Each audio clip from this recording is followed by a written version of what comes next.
Hello friends, welcome back Java learning hub.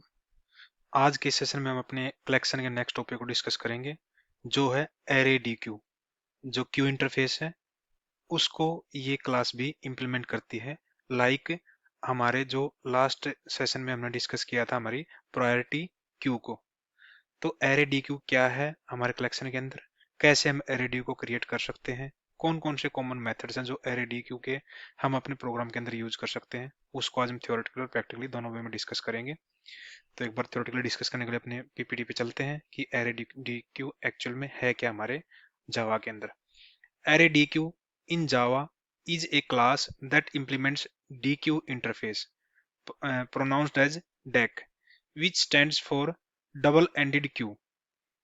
It is part of Java util package and was introduced in Java 6. ArrayDQ एक class है जो हमारा java.util package है उसका part है, और ये हमारे DQ इंटरफेस को इम्प्लीमेंट करती है।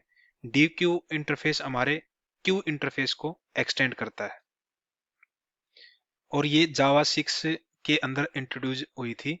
ArrayDQ is a resizable array that allows element to be added or removed from both ended. ArrayDQ एक रिसाइजेबल एरे की तरह काम करता है, जिसके अंदर हम एलिमेंट्स को बोथ एंड पे ऐड भी कर सकते हैं और रिमूव भी कर सकते हैं। It is commonly used when you need a Q और stack with better performance compared to linked list based implementation such as linked list. अगर हमें ऐसे कलेक्शन की रिक्वायरमेंट है जिसमें हमें बेटर परफॉर्मेंस चाहिए as compare to linked list, तो उस केस में हम एरे डी को यूज कर सकते हैं, जो कि हमारे स्टैक और क्यू की तरह ही काम कर सकती है as per hour implementation. Array D को हम कैसे क्रिएट कर सकते हैं अपने जावा प्रोग्राम के अंदर? डी क्यू इंटरफेस का नेम, देन किस टाइप की हम एरे डी क्यू बनाना चाहते हैं, स्ट्रिंग की, इंटीजर की या किसी ऑब्जेक्ट की, वो डेटा टाइप देना होता है हमारा। उसके बाद डी क्यू का name, then equal new keyword, then array D Q class name, और उसके बाद हमारे arrow braces and function braces, then semicolon. की कैरेक्टरिस्टिक्स क्या है एरे डी क्यू की, वो डिस्कस कर लेते हैं एक बार। रीसाइजेबल एरे, जैसे कि मैंने ऊपर डिस्कस किया था, array D queue internally resizable array का यूज करता है to store elements. Internally, ArrayDQ uses a resizable array to store elements, ensuring that the collection can grow as needed. हम अपने रिसाइजेबल एरे को इस तरीके से यूज कर रहे हैं ArrayDQ के अंदर कि हम जितने भी चाहे एलिमेंट यूज कर लें, हमारा कलेक्शन ऑटोमेटिकली अपने आप ग्रो करता है। Double ended supports adding, removing and accessing elements from both the front and the end, both end से हम एरे डी क्यू के अंदर एलिमेंट्स को बोथ एंड पे ऐड भी कर सकते हैं, रिमूव भी कर सकते हैं, और दोनों एंड से हम एरे एलिमेंट को एक्सेस कर सकते हैं। No capacity limit, the size of array D Q automatically expands as more element are added, unlike a fixed size array. Normally हमारा जावा के अंदर एरे का साइज फिक्स्ड होता है, लेकिन एरे डी क्यू के अंदर हम एक रिसाइजेबल एरे यूज करते हैं जिसका साइज ऑटोमेटिकली ग्रो करता है। जितने भी एलिमेंट हम ऐड करें उसमें कोई साइज की कोई लिमिट नहीं, कैपेसिटी कोई लिमिट नहीं है। Efficient performance, ArrayDQ is generally faster than stack or linked list when used as a stack or queue due to fewer overheads. ArrayDQ क्योंकि इंटरनली ये डायनिंग रिसाइजेबल एरे का और लिंक्ड लिस्ट का resizable array और Q को combine करके पूरे एक कंसेप्ट को लेके हमारा एरे डी क्यू काम करता है, और ये स्टैक और लिंक लिस्ट से बेटर परफॉर्म करता है जब हम एरे डी क्यू को स्टैक या क्यू के लिए यूज करते हैं, ड्यू टू फ्यूअर ओवरहेड्स।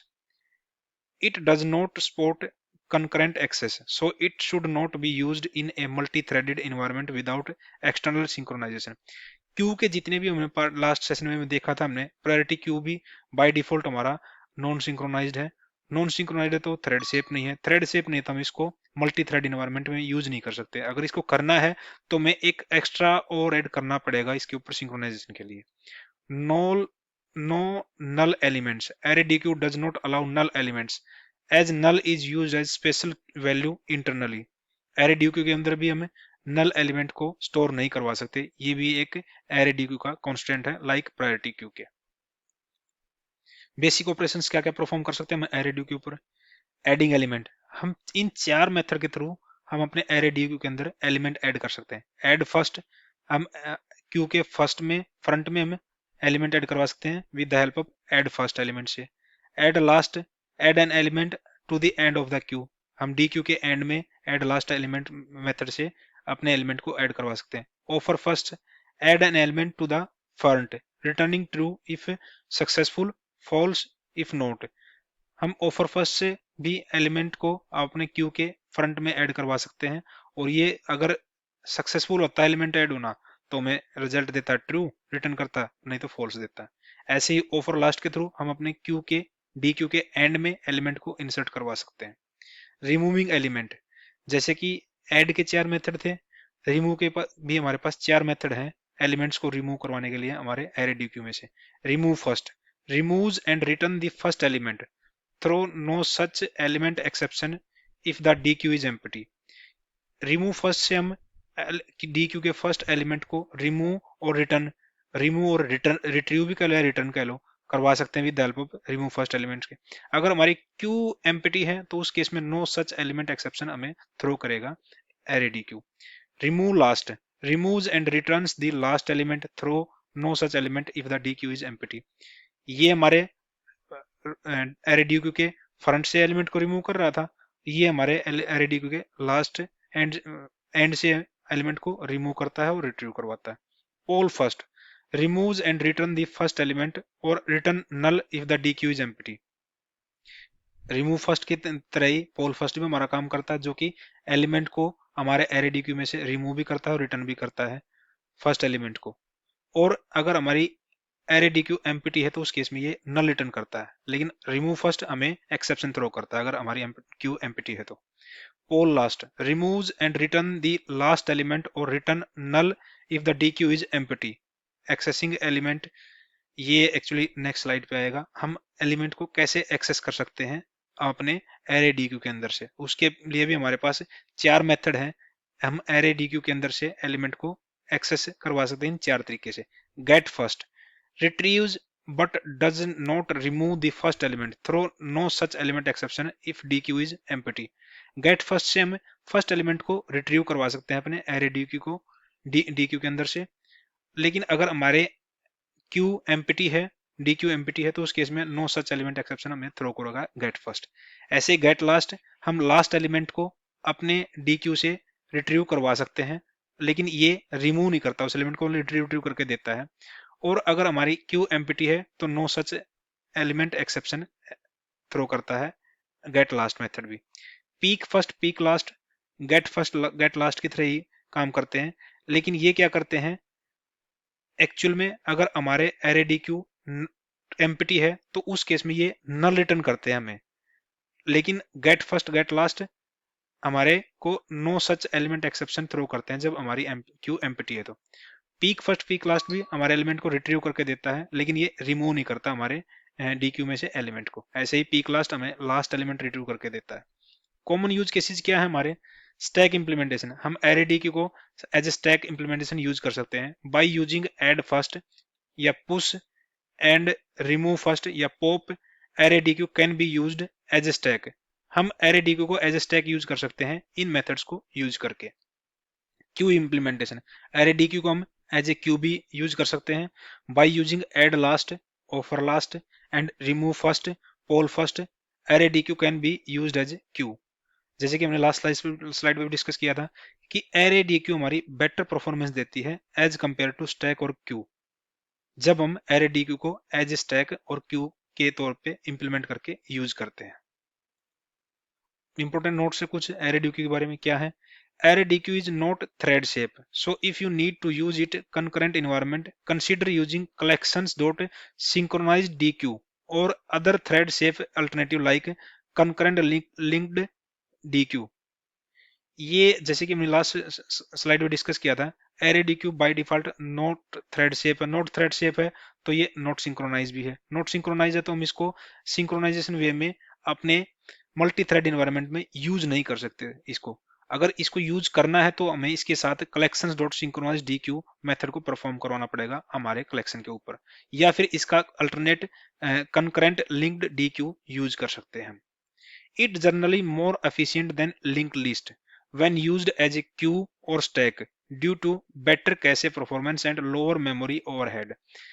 ये बेटर मेमोरी एफिशिएंट है as compare to linked list जब हम इसको या तो क्यू या स्टैक के तौर पे यूज करते हैं हमारे कलेक्शन को अपने जावा प्रोग्राम के अंदर, क्योंकि ये क्या करता है बेटर कैसे परफॉर्मेंस इसकी और लो मेमोरी यूज करता है as compare to linked list. क्योंकि लिंक्ड लिस्ट में क्या होता है ज्यादा मेमोरी यूज होती है क्योंकि वो उसके हर नोड के पास नेक्स्ट और प्रीवियस एलिमेंट का रेफरेंस स्टोर होता है जिस वजह से वो ज्यादा मेमोरी कंज्यूम करता है।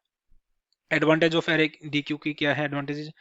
Faster than linked list when used as stack और queue due to reduce pointer overhead, जैसे कि मैंने अभी डिस्कस किया था। क्योंकि लिंक्ड लिस्ट के पास क्या होता है उसके हर नोड के पास नेक्स्ट और प्रीवियस एलिमेंट के पॉइंटर होते हैं जो नेक्स्ट और प्रीवियस नोड के एलिमेंट को पॉइंट करते हैं जिस वजह से वो मोर मेमोरी यूज करता है और इस वजह से वो स्लो है as compare to array D Q. लेकिन जब हम एरे डी क्यू को एज ए स्टैक और क्यू यूज करते हैं तो वो बेस्ट परफॉर्मेंस देता है as compare to linked list. No capacity restriction unlike a basic array, क्योंकि ये क्या होता है रिसाइजेबल एरे का यूज करता है तो इस पे साइज की कोई लिमिटेशन नहीं है, कोई कैपेसिटी का कोई इशू नहीं है एरे डीक्यू के अंदर।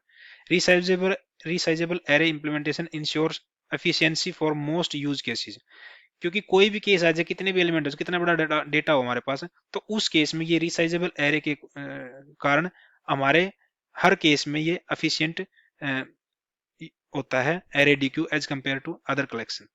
Disadvantages: no thread safety, not suitable for concurrent operations without external synchronization, जैसे कि हमने ऊपर भी डिस्कस किया था।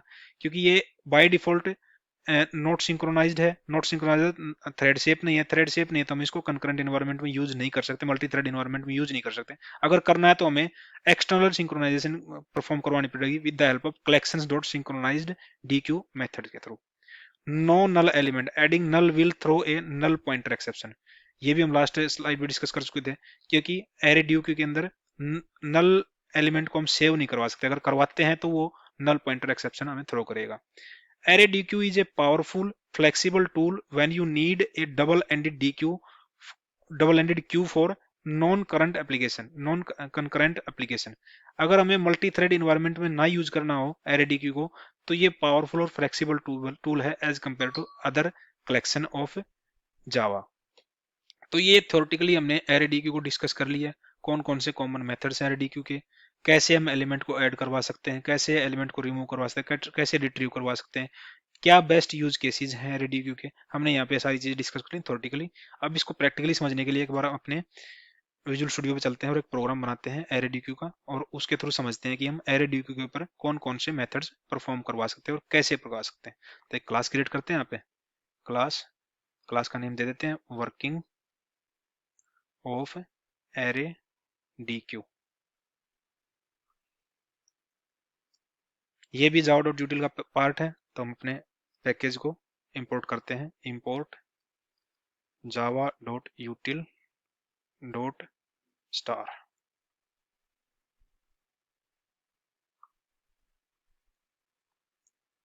हम अपना एक बार मेन मेथड राइट कर लेते हैं, पब्लिक स्टैटिक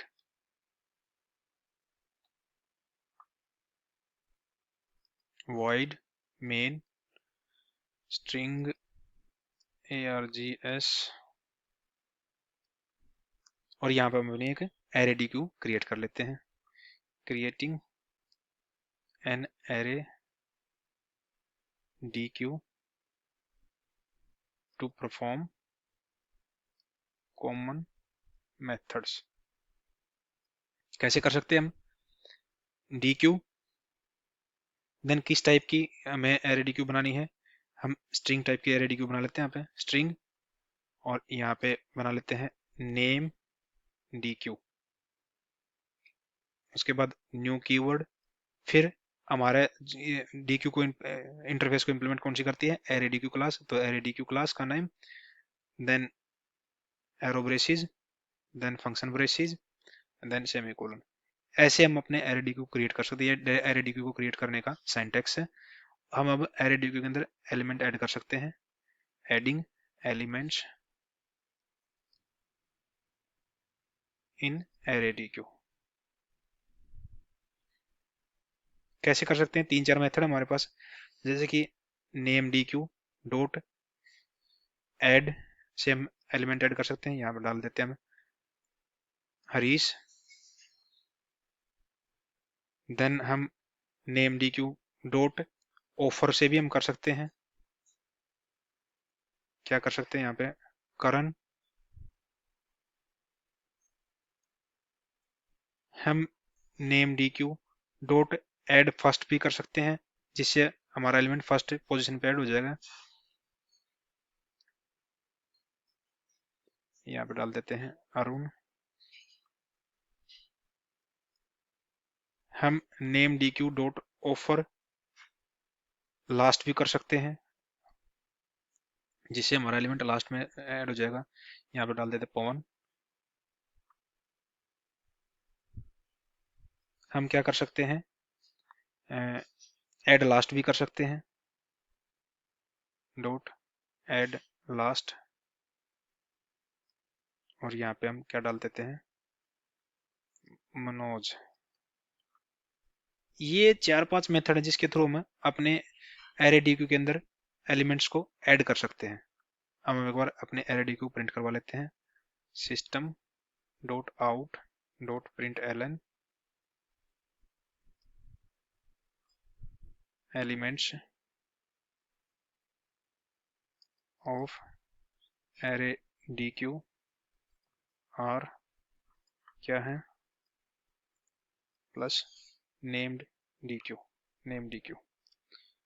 अपने प्रोग्राम को एक बार सेव करते हैं और रन करवा के देखते हैं। Control C, control S, dot Java. अपने प्रोग्राम को एक बार रन करते हैं।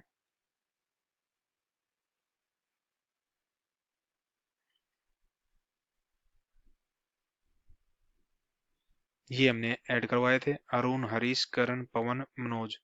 अब ये क्या है, अब अरुण क्यों फर्स्ट में आया, क्योंकि हमने फर्स्ट में ऐड करवाया था हरीश। हमने ऐड फर्स्ट मेथड को कॉल करवाया यहाँ पे, जिस वजह से अरुण फर्स्ट पोजीशन पे ऐड हुआ है। और हमने यहाँ पे ऑफर लास्ट ऐड लास्ट 2 बार यूज किया, पवन और मनोज। लास्ट में हमने मनोज ऐड लास्ट को किया तो मनोज लास्ट में आया है। तो ये हमारा ऑर्डर है as per this particular methods. तो हम ऐसे अपने एरेडीक्यू के अंदर एलिमेंट ऐड करवा सकते हैं। तो कॉमन मेथड हमारे एरेडीक्यू के रिमूव करवाने के भी हैं, उसको कैसे यूज कर सकते हैं।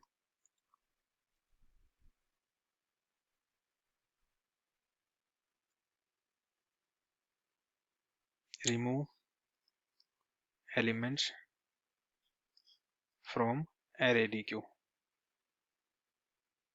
कैसे कर सकते हैं, नेम क्यू डॉट रिमूव से भी कर सकते हैं। हम यहाँ पे एलिमेंट को दे दें हम इसके अंदर, कौन सा एलिमेंट हमें रिमूव करवाना है।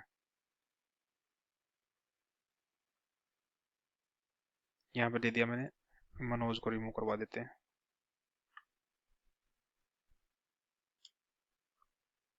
कंट्रोल एस करते हैं, प्रोग्राम को दोबारा रन करते हैं। अब हमारे कलेक्शन में से मनोज रिमूव हो चुका है। यहाँ तो हमने स्पेसिफिक ऑब्जेक्ट दिया है जिस वजह से रिमूव हो गया। अगर हम चाहते हैं कि हमारे डी क्यू के में से एलिमेंट फर्स्ट में और लास्ट में से रिमूव हो जाए, तो वो क्या कर सकते हैं हम, name D Q dot remove first method call करो और सिंपली यहाँ सेमीकोलन डाल दो, कंट्रोल एस करो। अब इससे क्या होगा, फर्स्ट में हमारा क्या है, अरुण है, तो अरुण हमारा इस कलेक्शन से रिमूव हो जाएगा। अब हमारा अरुण इस कलेक्शन के अंदर नहीं है। अगर हम एलिमेंट लास्ट में से रिमूव करवाना चाहते हैं तो कैसे कर सकते हैं हम, name D Q dot remove last, control S कर लेते हैं।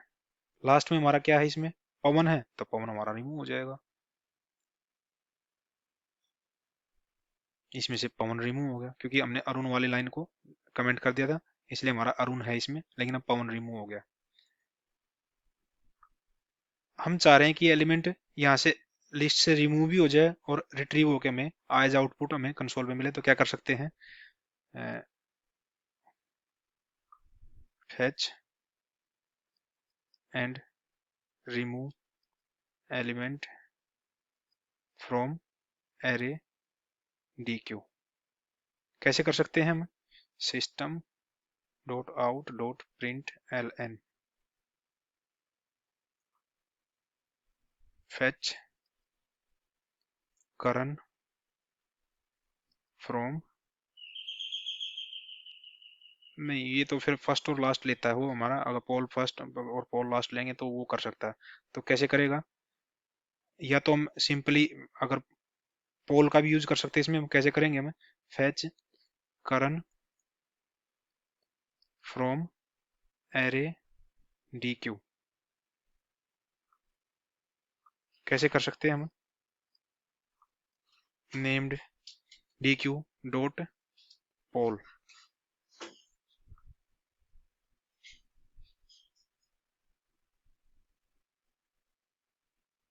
नहीं ये भी हमारे फर्स्ट एलिमेंट को ही करता है यार, ये एक्चुअली मैं यहाँ पे कंफ्यूज हूँ।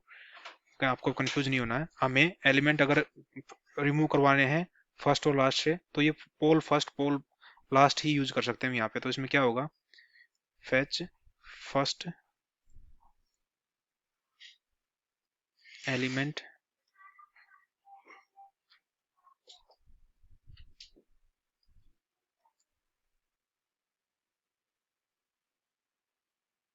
फेच एंड रिमूव कर देते हैं इसको।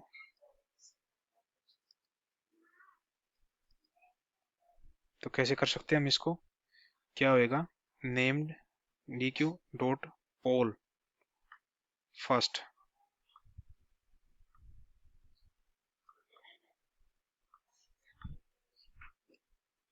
कंट्रोल एस करते हैं। सॉरी गाइज, थोड़ा डिस्टरबेंस था इसलिए मैंने पॉज की थी वीडियो। तो एक बार हम अपने कंसोल को क्लीन करते हैं और अपने प्रोग्राम को रन करके देखते हैं।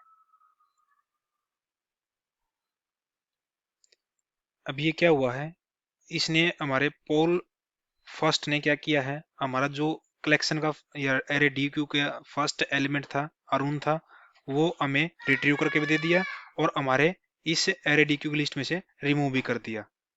तो ये ऐसे ही पोल लास्ट के थ्रू भी हम क्या कर सकते हैं, अपने लास्ट एलिमेंट को हम अपने एरे डी क्यू के अंदर से रिमूव करवा सकते हैं और रिट्रीव भी करवा सकते हैं। अगर हमें करना ये है कि हम बस एलिमेंट को रिट्रीव रिट्रीव करवाएं, एक्सेस एक्सेस करवाएं, रिमूव ना हो हमारे कलेक्शन में से, तो उस केस में हम क्या कर सकते हैं, हम पीक मेथड का यूज कर सकते हैं। जैसे कि हम करें, उस केस में भी चार मेथड है हमारे पास। Get element from array D Q, कैसे कैसे कर सकते हैं? System dot out dot print L N. एक तो मेथड है कि हम कोई भी एलिमेंट पास करवा के उसको हम अपने एरे डी क्यू में से गेट करवा सकते हैं। वो कैसे करवा सकते हैं? हम यहाँ पे ले लेते हैं फिलहाल गेट हरीश फ्रॉम एरे डी क्यू,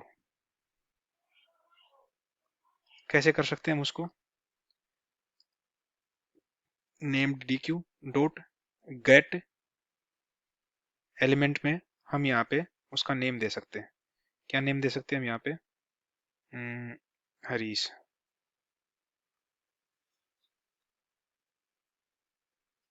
नहीं, गेट को सपोर्ट नहीं करता ये। तो उस केस में हम क्या करना पड़ेगा, हमें गेट फर्स्ट ही आएगा, यानी कि फर्स्ट एलिमेंट को दे सकता है ये। यहाँ पे हम दे देते हैं डॉट गेट फर्स्ट।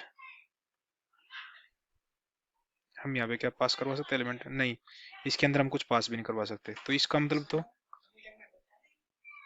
यहाँ पे हम पर्टिकुलर एलिमेंट को नहीं फेच करवा सकते, हम फर्स्ट और लास्ट एलिमेंट को ही फर्स्ट फेच करवा सकते हैं यहाँ पे थ्रू गेट फर्स्ट और पीक फर्स्ट के थ्रू।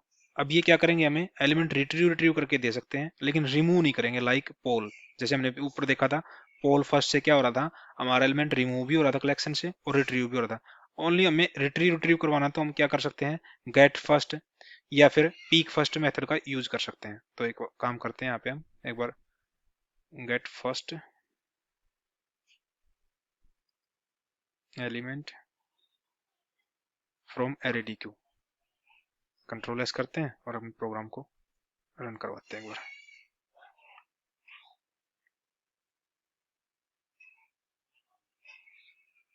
इसे क्या किया इसने, हमें अरुण रिट्रीव करके दे दिया, लेकिन अरुण को हमारे इस पर्टिकुलर कलेक्शन के अंदर से रिमूव नहीं किया, क्योंकि गेट फर्स्ट और पीक फर्स्ट दोनों सेम ही काम करते हैं। लेकिन दोनों में डिफरेंस क्या है कि अगर यहाँ पे हम हमारी क्यू एम्प्टी होती तो उस केस में गेट फर्स्ट तो हमें एक्सेप्शन देता, no such element exist, no such element exist का हमें एक्सेप्शन देता। लेकिन अगर पीक फर्स्ट को यूज करते तो पीक फर्स्ट की यूज में हमें क्या होता कि वो हमारे उस पर्टिकुलर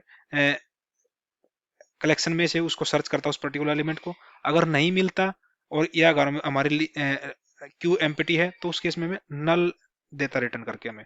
तो यहाँ पे एक बार देखते हैं उस केस को। तो पहले एक काम करते हैं, हम अपने क्यू को एम्प्टी करवा लेते हैं। कैसे करवा सकते हैं, एक सेकंड गाइस, एक कॉल है, उसके लिए पहले हम अपने कलेक्शन को एम्प्टी करवा लेते हैं। कैसे करवा सकते हैं हम इसको, नेम्ड क्यू डॉट क्लियर से एक ही शॉट में हम अपने कलेक्शन को ब्लैंक करवा सकते हैं। कंट्रोल एस करते हैं। अब हम देखेंगे यहाँ पे, हम यहाँ पे गेट फर्स्ट एलिमेंट को कॉल करवा रहे हैं अपने एरे डी क्यू को एम्प्टी करवाने के बाद। क्लियर करते हैं एक बार स्क्रीन को और एक बार इसको रन करके देखते हैं। नो सच एलिमेंट एक्सेप्शन, क्योंकि हमारा एरे डी क्यू एम्प्टी है हमारी, जिस वजह से ये हमें नो सच एलिमेंट एक्सेप्शन दे रहा है। अगर हम इस केस में यहाँ पे गेट फर्स्ट की बजाय पीक को यूज करते तो क्या आता हमारे पास, देख लेते हैं एक बार। Dot peek first, control S करते हैं, कंसोल को क्लीन करते हैं और एक बार अपने प्रोग्राम को दोबारा रन करते हैं। ये हमें यहाँ पे एक्सेप्शन ना देके नल दे रहा है। तो ये डिफरेंस है हमारा गेट फर्स्ट और पीक फर्स्ट में। ऐसे ही पोल फर्स्ट और क्या नाम था हमारा उसको रिमूव में, पोल फर्स्ट या पोल फर्स्ट हो गया हमारा या गेट फर्स्ट हो गया। तो ये क्या कर रहे हैं, जब भी हम इन मेथड्स को यूज करते हैं तो ये हमें नो सच एलिमेंट एक्सेप्शन देते हैं अगर हमारी क्यू एम्प्टी है। लेकिन अगर पीक फर्स्ट को यूज करते हैं या फिर हमारे नॉर्मल रिमूव मेथड को यूज करते हैं तो वो हमें नल देते हैं। लेकिन ये यहाँ पे हमें नल ना देके पोल फर्स्ट और हमारा क्या नाम है गेट फर्स्ट वो हमें एक्सेप्शन देते हैं। तो ये हमारे इन मेथड्स में डिफरेंस है। बाकी भी बहुत सारे मेथड्स हैं यहाँ पे एरे डी क्यू के, उनको आप यूज कर सकते हो वन बाय वन अपने प्रोग्राम के अंदर और देख सकते हो कि उनको कैसे आप यूज कर, जैसे कि get first get last hash code निकाल सकते हो किसी का भी, पीक उस पर्टिकुलर एलिमेंट को निकाल सकते हो, पीक फर्स्ट भी यूज कर सकते हो, पीक लास्ट भी, पोल first pole last, pop remove. क्योंकि हम ये पॉप क्यों आया है, पॉप भी है पॉप पुश भी है, क्योंकि हम एरे डी क्यू को एज ए स्टैक और एज ए क्यू हम अपने प्रोग्राम के अंदर यूज कर सकते हैं to get better performance rather than linked list और सेट या हैश सेट। तो ये जितने भी मेथड हैं आप अपने प्रोग्राम के अंदर परफॉर्म करके देख सकते हो उनको। और कहीं पे भी कोई इशू आता है आपको इनको यूज करने के लिए तो आप इस पर्टिकुलर वीडियो के ऊपर कमेंट कर सकते हो, ताकि हम उस पर्टिकुलर कमेंट के भी आप पे आपके प्रॉब्लम को सोल्व करने की कोशिश कर सकें नेक्स्ट आने वाले सेशंस में। बाकी आपको कोई मेरे हिसाब से तो कोई डाउट आएगा नहीं इसमें, क्योंकि हमने ऑलमोस्ट सारे सिनेरियो कवर कर लिए हैं इसमें कि कैसे हम एलिमेंट को ऐड करवा सकते हैं, कौन कौन से मेथड ऐड करवाने के हैं, कैसे हम एलिमेंट को रिमूव करवा सकते हैं, कैसे हम एलिमेंट को फेच करवा सकते हैं। फिर भी अगर कोई इशू आता है तो आप बेझिझक होकर आप इस वीडियो पे कमेंट कर सकते हो। Till then thank you, thanks for watching.